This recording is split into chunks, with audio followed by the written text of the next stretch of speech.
에베소서의 말씀을 나눕니다. 에베소서 1장 1절과 2절의 말씀을 같이 한번 읽어보겠습니다. 하나님의 뜻으로 말미암아 그리스도 예수의 사도된 바울은 에베소에 있는 성도들과 그리스도 예수 안에 있는 신실한 자들에게 편지하노니 하나님 우리 아버지와 주 예수 그리스도로부터 은혜와 평강이 너희에게 있을지어다. 아멘. 자, 1절과 2절은 에베소서의 인사말입니다. 그런데 여기 인사말에 보면 에베소 교회를 향한 이 바울의 의도가 어느 정도 거의 다 드러나 있는 것 같아요. 여기 2절에서 우리는 크게 세 가지의 요소를 발견합니다. 이 첫 번째 요소는 바울은 하나님의 뜻으로 말미암아 그리스도 예수의 사도가 되었다라는 말이에요. 자, 이것은 바울이 자기를 내세우기 위해서 나 이런 사람이야 하고 드러낸 것이 아닙니다.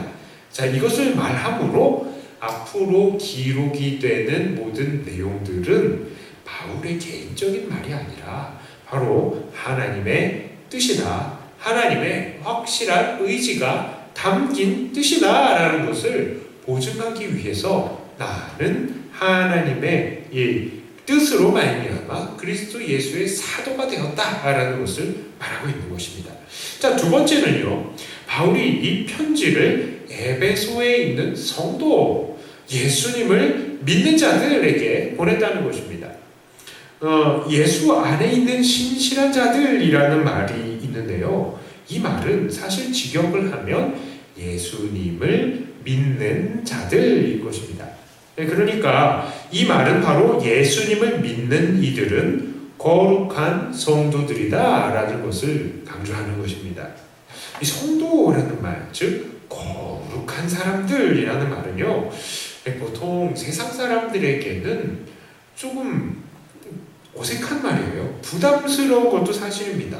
이 에베소 지역에 사는 사람들에게도 이 말이 조금 어색하고 부담이 되는 것이 사실이었습니다. 왜 그러냐면요, 에베소 지역은 정말 엄청난 돈의 흐름이 많았던 이 돈의 중심, 금융의 중심지였어요. 게다가 이방 신상이 있는 이 아데미 여신이라고요, 아르테미스라고도 하는데요, 이런 신상이 보면요, 여신인데 가슴이 많이 달려있는 여신상 보였죠. 그 여신상, 풍요를 상징하는 여신상이 아르테미스 여신상인데 그 큰 여신상이 이 에베소 지역에 있었습니다. 그래서 그 신상을 만들고도 그 조그마한 신상을 만들어서 파는 그런 사람들이 많이 있었어요. 그래서 그런 걸로 사람들이 먹고 살았습니다. 사람들이 아데미 이 여신 신전에 오기도 했고요. 또 왔다가 가면서 아데미 신상을 사가는 사람들도 많았죠. 그래서 그런 이방 종교가 정말로 팽배했던 그런 지역이었습니다. 게다가 여기에는 문화도 아주 훌륭하게 발달을 했어요. 아주 큰 극장이 있었습니다. 큰 극장에서 연극도 하고 했었는데 이 연극이나 이런 것들은 당시에는 좀 상당히 문란한 부분들도 있었습니다. 자, 그래서 우리가 사도행전에 보면요, 이 에베소 지역에 바울이 복음을 전하러 갔다가 이 아데미 신상 만드는 사람들한테 이 반발을 사가지고 여기 원형 극장, 큰 극장에서 아주 크게 소동이 일어났던 것을 우리는 기억합니다. 이 지역이에요. 여기가 에베소 지역입니다. 그러니까 여기 있던 성도들이면 어떻겠습니까? 마음이, 환경들이 다 그런 거예요. 돈이 많이 흘러다니죠. 돈이 많이 흘러다니는 곳에 항상 음란함과 방탕함이 있습니다. 거기에 많은 문화적인 그리고 이방적인 요소가 가득해요. 그런 속에서 살면서 사람들이 헷갈리는 거예요. 내가 구원받은 사람이 맞나 하는 것이죠. 이 에베소서는 그래서 구원의 확신을 강조하는 부분들이 상당히 많습니다. 바로 이러한 지역에서 사는, 에베소에 사는 사람들에게 바울은 이렇게 얘기하는 거예요. 너희들 예수님 믿는 사람 맞냐? 그러면 너희는 거룩한 사람, 성도들이야 라고 이야기를 합니다. 아예 성도라고 못을 받고 시작을 하는 것입니다. 자, 세 번째로 여기 인사말의 특징은 바울은 이들에게 은혜와 평강이 있을지어다 라고 이야기를 합니다. 자, 이 은혜와 평강, 이 평강이라고 말하니까 혼자만 평안한 것 같아서 약간 오해를 사기 쉬운데요. 이 실은 이것은 평화입니다. 예. 이 평화, 그러니까 이 은혜와 평화도요, 에베소서에서 나중에 나올 중요한 주제입니다. 예, 이들은 사실 이 에베소 지역에 사는 사람들은요, 이미 하나님의 은혜와 평강을 받은 사람이에요. 은혜로 구원을 받았어요. 그 다음에 하나님과 평화, 이웃 간의 평화를 이미 얻은 사람들입니다. 하나님께서 이것을 허락하여 주셨죠. 자, 바울은 그럼에도 이들에게 은혜와 평강이 있을지어다 라고 선포를 합니다. 자, 이렇게 이야기를 하면서 이들이 하나님께서 이미 이들에게 행하신 은혜로 구원하심과 이들에게 평화로 하나 되게 하신 것을 온전히 이루기를 원하고 있는 것입니다. 그러니까 인사말에 벌써 에베소서의 중요한 주제들이 거의 다 나와 있어요. 자, 이제 우리 3절부터 14절까지의 말씀을 한 절씩 저와 여러분들이 교독을 해보도록 하겠습니다. 찬송하리로다. 하나님 곧 우리 주 예수 그리스도의 아버지께서 그리스도 안에서 하늘에 속한 모든 신령한 복을 우리에게 주시되 곧 창세전에 그리스도 안에서 우리를 택하사 우리로 사람 안에서 그 앞에 거듭하고 우리였게 하시고 그 기쁘신 뜻대로 우리를 예정하사 예수 그리스도로 말미암아 자기의 아들들이 되게 하셨으니 이는 그가 사랑하시는 자 안에서 우리에게 거두시나 그의 은혜의 영광을 상상하게 하려 하시라. 우리는 그리스도 안에서 그의 은혜의 풍성함을 따라 그의 피로 말미암아 속량 곧 죄사함을 받았느니라.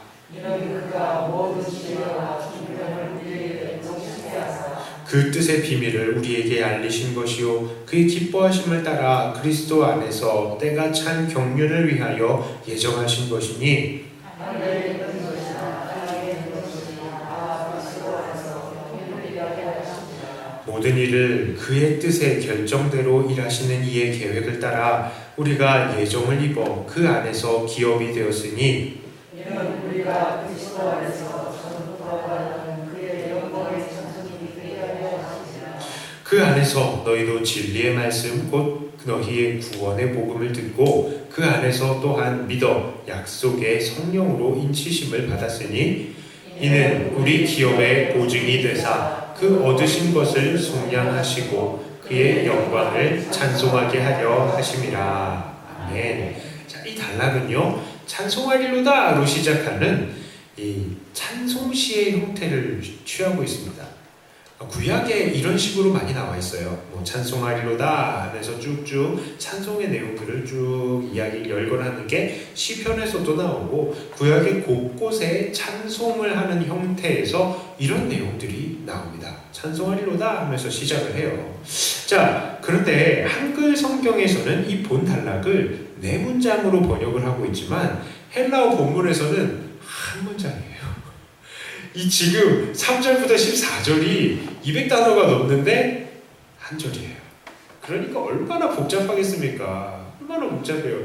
이 지금 바울도 나중에 이렇게 번역해가지고 성경 읽을 사람 좀 생각해주지. 이렇게 복잡하게 썼어요. 그런데 왜 이렇게 복잡하고 좀 약간 두서없이 쓰는 것 같으냐? 자, 그것은 그만큼 이 바울이 하나님 안에서 받은 이 복, 이 신령한 복이 얼마나 감사한가에 대한 이 감격이 아주 급박하게 쭉 나왔다는 것을 우리는 볼 수가 있어요. 이 주제, 이 시, 찬송시의 주제는 바로 우리가 그리스도 안에서 신령한 복을 받았다라는 것입니다. 자, 그러니까 예수님을 통해서 우리가 복을 받았다라는 것이죠. 신령한 복이다라는 것은 우리가 생각하는 육체적인 복이 아니라 하늘의 복, 영적인 복에 대해서 이야기를 하는 것입니다. 자, 그러면 이 신령한 복이란 무엇인가? 우리는 오늘 이것을 알아보도록 하겠습니다. 이 신령한 복, 첫째로 그 신령한 복은 바로 하나님의 선택입니다. 이 4절에 이렇게 나와요. 곧 창세 전에 그리스도 안에서 우리를 택하사 우리로 사랑 안에서 그 앞에 거룩하고 흠이 없게 하시려고. 자, 그런데 하나님께서 선택하셨다 할 때에 그 목적이 무엇이라고요? 바로 우리가 하나님 앞에 거룩하고 흠이 없게 되는 것입니다. 참 이렇게 거룩하고 흠이 없게 되는 거 쉽지 않죠. 왜냐하면 우리들은 매일매일 더러운 환경 속에서 살아야 하기 때문입니다. 이 에베소 지역의 사람들도 얼마나 그랬을까요? 눈만 뜨면 사람들이 벗고 다니고요. 다 이방신을 막 섬기고 다니고요. 얼마나 그런 환경 속에서 지내야 되는데 그런 속에서 자기가 거룩하고 흠이 없게 살려고 그러면 얼마나 어렵겠습니까? 참 그래요. 우리도 세상 살면서 하나님께서 그냥 구원하시면 뿅 하고 하늘로 데려가시면 얼마나 좋습니까? 그런데 그런 일은 일어나지 않죠. 하나님께서는 우리를 선택하셨으면서도 그냥 이 땅에 살게 하시는 것입니다. 그러면서 우리가 하나님 앞에서 거룩하고 흠이 없게 살아가기를 또한 원하시고 계신다는 것이죠. 그래서 디모데전서 6장 13절 14절에서도 이렇게 이야기합니다. 만물을 살게 하신 하나님 앞과 본디오 빌라도를 향하여 선한 증언을 하신 그리스도 예수 앞에서 내가 너를 명하노니 우리 주 예수 그리스도께서 나타나실 때까지 흠도 없고 책망받을 것도 없이 이 명령을 지키라. 참 그래요. 우리가 하나님 앞에 마지막 날까지 흠없게 이 티 없게 살아야 되는 것입니다. 그래서 정말 책임이 무겁죠. 자, 하나님은 우리를 이렇게 흠이 없게 하기 위해서 우리를 택하셨는데 우리는 그렇지 못한 환경 속에서 그렇지 못한 삶을 살고 있으니까 참 마음이 아픈 것입니다. 자, 하지만 그럼에도 불구하고 우리가 희망과 감사가 넘치는 이유가 무엇입니까? 자, 하나님께서 우리를 선택하신 이유가 바로 거룩하게 흠이 없게 하시기 위한 것이기 때문입니다. 무슨 말씀입니까? 자, 그렇습니다. 우리가 우리를 거룩하고 흠이 없게 하기 위해서 노력해야 하는 것은 맞지만 사실상 우리를 거룩하고 흠없게 하시는 분은 누구시다? 바로 우리 하나님이시라는 것입니다. 하나님께서 우리를 거룩하고 흠없게 하기 위해서 우리를 택하셨다고요. 자, 그래서 이것이 우리가 받은 큰 복이라는 것입니다. 우리는 결국엔 그렇게 될 것이라고요. 그렇기 때문에 우리는 무엇만 하면 된다? 하나님 앞에 마음 열고 계속 하나님께서 인도하시는 길을 따라가겠다라고 결심만 하고, 틀려도 자꾸 결심하고 따라가고, 자꾸 죄 지어도 다시 한번 일어나서 결심하고 따라가고 하면 된다라는 것입니다. 이것이 무겁지만 그러나 하나님께서 우리를 거룩하고 흠없게 하시기 위해서 택하셨으니 이것이 우리가 받은 큰 복인 줄을 알고 그냥 하나님을 따라가시면 되는 것입니다. 자, 두 번째로 우리가 받은 그리스도 안에서의 신령한 복은 바로 하나님의 예정하심입니다. 이 예정하심이라고 하니까 하나님의 택하심과 말이 비슷하잖아요. 말이 비슷합니다. 크게 다르지 않습니다. 자, 그러나 바울이 구분해서 쓰니까 우리도 구분해서 받아들이면 되는 것입니다. 자, 5절의 말씀에 이렇게 나오죠. 그 기쁘신 뜻대로 우리를 예정하사 예수 그리스도로 말미암아 자기의 아들들이 되게 하셨나니. 자, 하나님은 우리를 왜 예정하셨습니까? 바로 예수 그리스도를 말미암아서 하나님의 아들들이 되게 하기 위해서 우리를 예정하셨다라고 합니다. 이것이 우리에게 얼마나 큰 복인지 모릅니다. 아니, 세상 누가 이 세상의 창조주요 주관자이신 하나님의 아들이다 라고 할 수 있겠어요? 모든 사람들이 죄를 지어서 하나님의 영광에 이르지 못하고 그냥 싹 다 심판받고 고통을 당하고 죽어도 모자랄 판에 하나님께서는 우리를 예정하셔서 자기의 아들들이 되게 하신 것입니다. 우리를 양자로 입양하신 거예요. 이게 얼마나 큰 은혜입니까? 그런데요, 우리가 여기에 대해서 마음에 아주 큰 감동이 오지 않을 때가 더 많아요. 왜 그러냐면 약간 알딸딸한 겁니다. 알딸딸해요. 예, 왜 알딸딸하냐?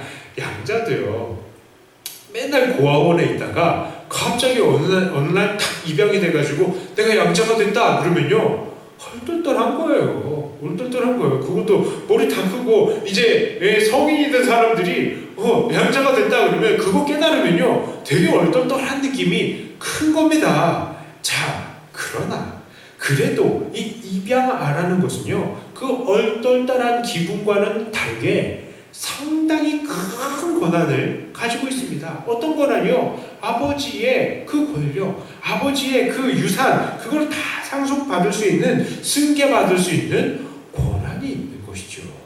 자, 그런데 바로 우리가 하나님의 그런 아들들이 되었다라는 것입니다. 이게 얼마나 큰 은혜입니까? 우리 신분이 죽을 죄인이었는데 완전히 극과 극을 달려서 하나님의 아들로 바뀌었으니까. 그래서 우리가 하나님 앞에 담대히 나아갈 뿐만 아니라 하나님의 모든 권력을 나누어 받았으니까 이런 은혜가 없는 것입니다. 그러므로 이것이 우리가 받은 큰 복입니다. 그러므로 오늘 우리들은 하나님 앞에 나아갈 때요, 좀 당당해도 괜찮습니다. 우리의 기분은 얼떨떨할지 몰라도요, 이미 예수님으로 인해서 우리는 당당히 하나님 앞으로 나아가도 될 양자의 신분이 되었기 때문입니다. 하나님 앞에 물론 잘못했을 때 하나님 잘못했습니다, 회개하는 것도 좋지만 마음 한쪽 구석에서는 그래도 내가 하나님의 자녀인데 하는 마음, 그런 믿음을 우리는 가지고 계셔야 돼요. 이거 없으면 이걸 허락하신 하나님이 얼마나 섭섭하시겠어요. 잘못했습니다, 죽을 죄인입니다 라는 마음도 가지고 계시지만 내가 그래도 하나님의 아들입니다 라는 마음도 꼭 가지고 계시기를 바랍니다. 자, 그리고 우리가 그리스도 안에서 받은 큰 복, 세 번째는 바로 구속함, 죄 사함을 받았다는 것입니다. 7절에 이런 말씀이 있어요. 우리는 그리스도 안에서 그의 은혜의 풍성함을 따라 그의 피로 말미암아 속량 곧 죄사함을 받았느니라. 자, 여기서 바울은 속량 곧 죄사함이라고 말을 하는데요, 이 속량이라는 게 무슨 뜻입니까? 몸값을 지불하고 전쟁 포로나 이 노예를 해방하는 것을 말하죠. 자, 그런데 우리는 죄의 세력의 포로가 되어 있다가 해방이 된 것이니까 그 속량을 바로 죄사함이다 라고 말할 수 있는 것이죠. 자, 그렇다면 우리가 풀려나기 위해서 우리 하나님께서 지불하신 것은 무엇입니까? 바로 예수 그리스도의 피인 것입니다. 이 사실은요, 우리로 하여금 정말로 하나님 앞에 감사밖에는 드릴 수 없게 만드는 것이죠. 우리가 용서받았다고만 해도 그거는 너무나 감사한 일인데, 우리를 용서하시기 위해서, 이 죄의 문제를 해결하시기 위해서 우리 주님께서 십자가에 못 박혀서 돌아가셨다. 이게 얼마나 큰 은혜입니까? 그래서 이것을 우리는 감사해야 하는 것이죠. 또한 이것은 그만큼 우리의 용서받음이 확실하다는 것을 우리에게 알려주는 것입니다.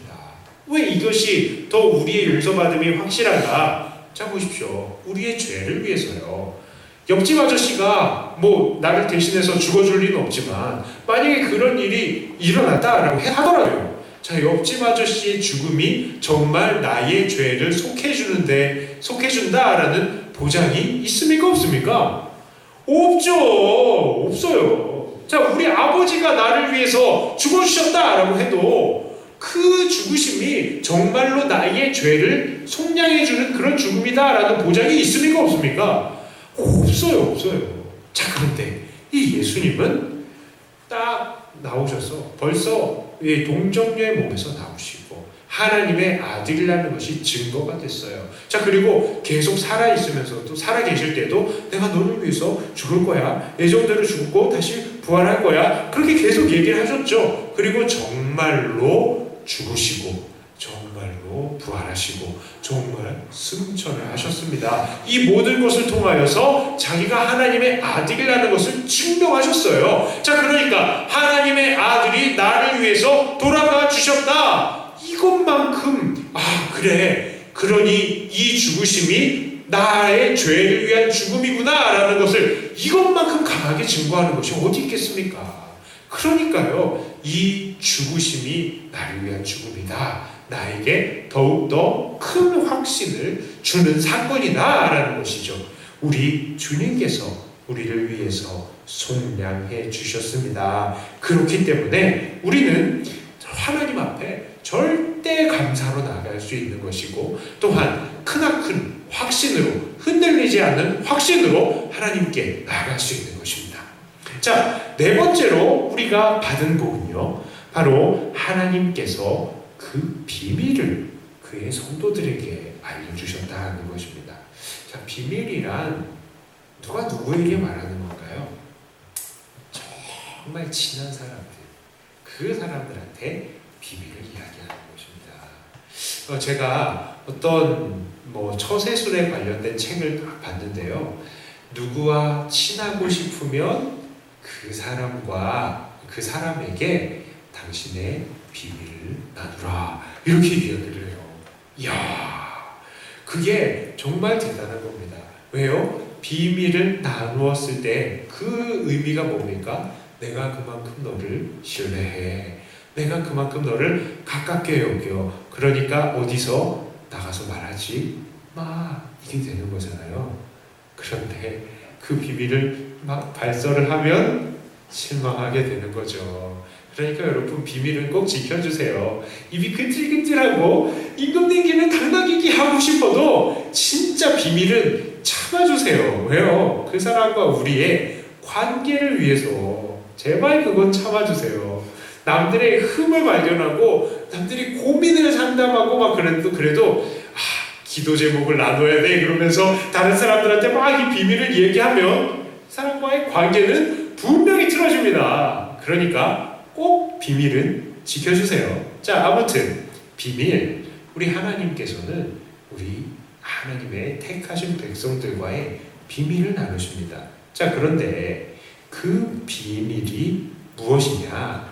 그 비밀은 바로 1장 9절과 10절에 이렇게 말씀합니다. 자, 함께 읽어봅니다. 그 뜻의 비밀을 우리에게 알리신 것이요, 그의 기뻐하심을 따라 그리스도 안에서 때가 찬 경륜을 위하여 예정한 것이니, 하늘에 있는 것이나 땅에 있는 것이 다 그리스도 안에서 통일되게 하려 하심이라. 자, 이 비밀이 무엇이냐? 바로 만물의 통일입니다.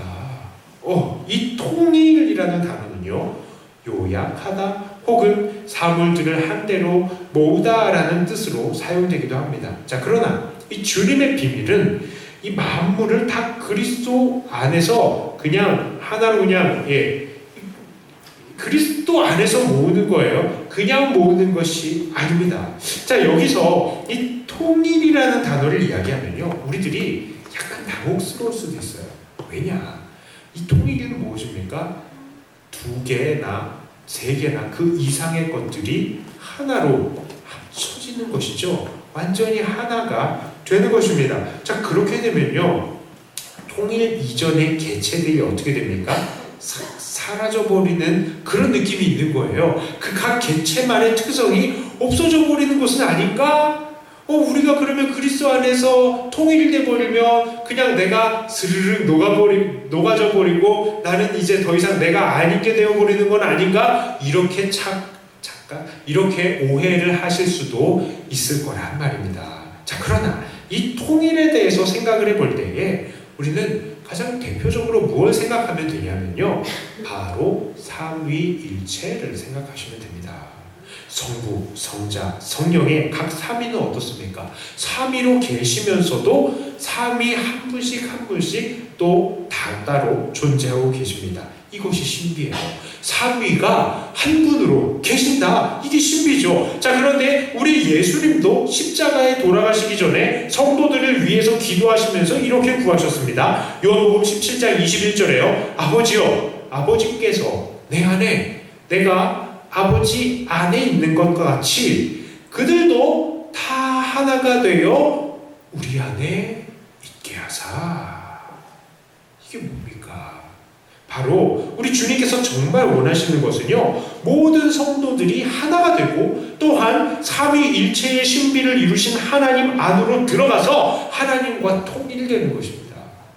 이것이 바로 우리가 마지막 날에 이르게 될 천국의 마지막 모습이라는 것이죠. 우리가 스르르 용해되는 것 같지만 하나로 존재하면서도 우리의 모든 개체들이 다 함께 다 존재하고 있는 거예요. 자, 아담과 하와의 타락으로 인해서 만물은 하나님으로부터 멀어지고 서로 분열되었습니다. 그리고 오늘 우리들도 이런 분열 때문에 다툼이 일어나죠. 그렇지만 우리가 받은 비밀은 우리는 결국 하나님의 새로운 은혜와 신비 안에서 예수 그리스도 안에서 하나로 통일이 될 것이라는 말입니다. 삼위일체의 신비와 같은 신비를 우리가 누리게 될 것이라는 말이죠. 하나님의 완전한 질서와 조화와 아름다움의 상태를 회복하게 될 것입니다. 그래서 이것이 신비이고 비밀이라는 것입니다. 자, 그런데 우리는 하나님께서 이 비밀을 우리에게 알려주셨어요. 그래서 이게 우리에게 신령한 복인데, 이렇게 만물이 하나로 통일되는 이 바울 신학의 정말 주된 주제 중에 하나, 이게 정말 참 하나의 주제입니다. 결국에는 이 예수 안에서 이방인이나 유대인이나 뭐 남자나 여자나 포로나 자유인이나 모두 다 하나다라는 그런 것도 바로 이 사상에서 나오는 거거든요.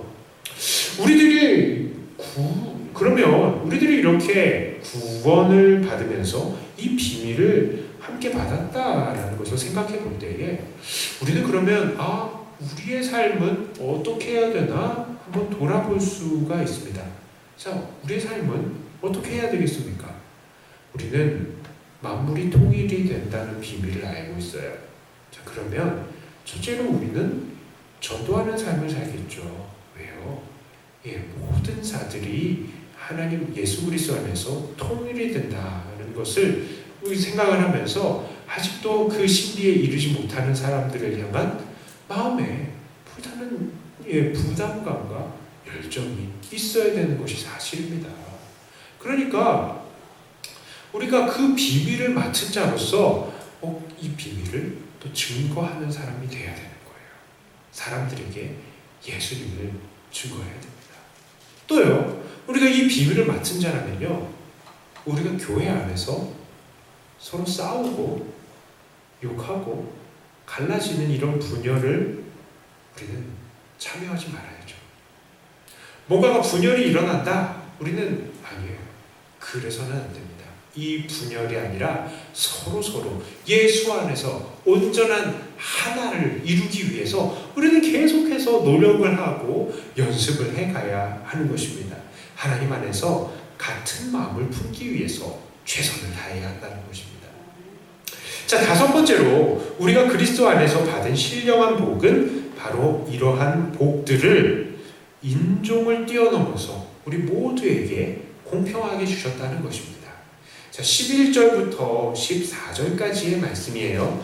자, 모든 일을 그의 뜻에 결정대로 일하시는 이의 계획을 따라 우리가 예정을 입어 그 안에서 기업이 되었으니 이는 우리가 그리스도 안에서 전에부터 바라던 그의 영광의 찬송이 되게 하려 하심이라. 그 안에서 너희도 진리의 말씀 곧 너희의 구원의 복음을 듣고 그 안에서 또한 믿어 약속의 성령으로 인치심을 받았으니 이는 우리 기업의 보증이 되사 그 얻으신 것을 속량하시고 그의 영광을 찬송하게 하려 하심이라. 자, 바울은 11절부터 12절에서는 우리들이 이렇게 예정을 입어서 그 안에서 기업이 되었다, 즉 하나님 나라의 한 몫을 받았다라는 뜻이에요. 이건 우리가 천국의 한 몫을 받았다, 천국의 계승자다, 하나님의 자녀다라는 것을 말하는 거예요. 자, 그렇게 말하다가 13절부터는 너희도 오라고 말을 하고 있습니다.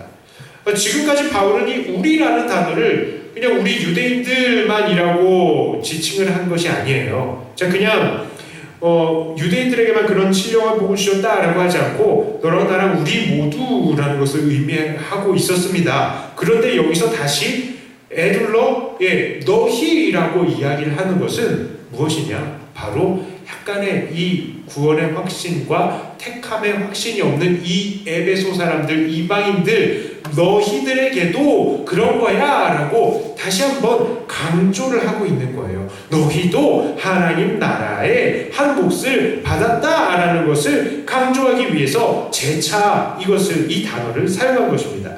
자, 하나님은 그렇게 이방인이건 유대인이건 모든 인종에 상관없이 하나님의 영광을 찬송하게 하려고 하신다라는 것이죠. 그런데 특별히 주목할 것은 하나님께서는 이방인이나 유대인이나 할 것 없이 예정하시고 천국을 상속할 기업을 얻게 하시고 성령으로 이를 치시고 보장하시면서 결국 우리에게 찬송하게 하신다는 것이죠. 결국 하나님께서 우리들에게 원하는 것은 성령 안에서 천국을 상속받을 것을 확신하면서 하나님을 찬송하는 것입니다. 자, 이 말씀은요, 유대인의 입장에서 이방이 된 우리들에게도, 이방인이잖아요, 우리들에게도 똑같이 적용이 되는 겁니다. 우리 주님의 죽으심은 오늘 우리들에게도 믿음으로 적용이 되었죠. 그래서 우리도 하나님의 백성이 되었습니다. 그리고 천국을 상속받는 것이죠. 우리는 그렇습니다. 자, 그리고 이렇게 확신을 주시는 것은 우리가 받은 성령님 때문이죠. 자, 우리도 이 지금 사도 바울이 열거한 거 다 가지고 있어요. 자, 그러면 우리는 뭐 해야 됩니까? 하나님의 영광을 찬송해야 되는 것이죠. 그게 바로 자연스러운 반응입니다. 기쁨으로 하나님을 찬송해야 하는 것이죠. 자, 오늘날 우리들의 삶은 어떻습니까? 정말 천국을 상속받을 것에 대한 기대 때문에 기대가 충만하고 기쁨과 감사가 충만해서 찬양이 끊이지 않는 삶입니까? 아니면 그냥 하루하루 내 인생이 너무 힘들어서 이 문제 하나 해결되기를 원하면서 낑낑대고 있는 삶은 아닙니까? 우리가 받은 복은요, 유대인이나 이방인이나 할 것 없이 하나님의 유업을 얻게 하시는 하나님의 신령한 복이에요. 자, 그리고 그렇게 복을 주신 이유가 무엇이라고요? 하나님의 영광을 찬송하기 위해서요. 자, 그러므로 오늘 우리는 당연히 하나님을 찬송해야 하잖아요. 그런데 참 슬픕니다. 우리 안에 그러한 당연함이 없어진 지가 오래라는 거예요. 이것은 우리가 회개해야 되는 것이죠. 매일매일 일상이 너무 힘들어요. 그리고 일상에 너무 좋은 것들이 너무 많아요. 천국이 사모가 안 되죠. 당장에 주님 내일 오신다 그러면요, 주님 잠깐만요, 우리 아들 장가 보내고요, 우리 아들 장가 간다고요, 손주 좀 보고요, 저 집장만 다 하고요, 집들이 다 끝내고요, 어느 세월에 예수님 맞이하겠어요. 우리 안에 정말 천국을 사모하는 그 마음이 있어서 그 마음 때문에 오늘 기쁘고, 그 마음 때문에 오늘 하나님의 이 영광의 찬송을 할 수 있는 그런 존재가 되어야 된다는 것이죠. 자, 이제 말씀을 정리해 보겠습니다. 자, 오늘 우리는 그리스도 안에서 어떤 복을 받았습니까? 자, 첫째는 하나님의 선택을 받아서 거룩하고 흠이 없어지게 되는 삶을 살게 되었습니다. 두 번째로는요, 하나님의 예정하심을 받아서 당당한 하나님의 아들들이 되게 하였고요. 세 번째로 예수님의 피로 구속함을, 이 속죄함을 주셔서 우리에게 진정한 확신과 감사를 주셨다는 것이죠. 네 번째로는 만물의 통일의 비밀을 나눠주셔서 우리로 전도하게 하시고 또한 서로 하나 되게 노력하게 하셨다는 것이고요. 다섯째로는 유대인이나 이방인이나 할 것 없이 하나님의 그 기업을 얻게 하셔서 하나님의 영광의 찬송을 부르게 하셨습니다. 자, 그렇다면 오늘 우리들은 우리가 받은 복을 그대로 그대로 인정하면서 하나님께서 우리에게 주신 복들을 누리고 그 복 주신 의도대로 살아가고 있습니까? 자, 매일 흠없고 거룩한 삶을 살려고 노력을 하십니까? 아니면 매일 하나님 오늘만 눈 감아주시죠. 내일부터 새롭게 할게요 하고 핑계로 내일로 우리의 의무를 미루고 있는 것은 아닙니까? 하나님 아들로 정말 당당한 삶을 살아가고 있습니까? 아니면 매일 하나님 오늘도 잘못했어요의 삶으로 살고 있는 건 아닙니까?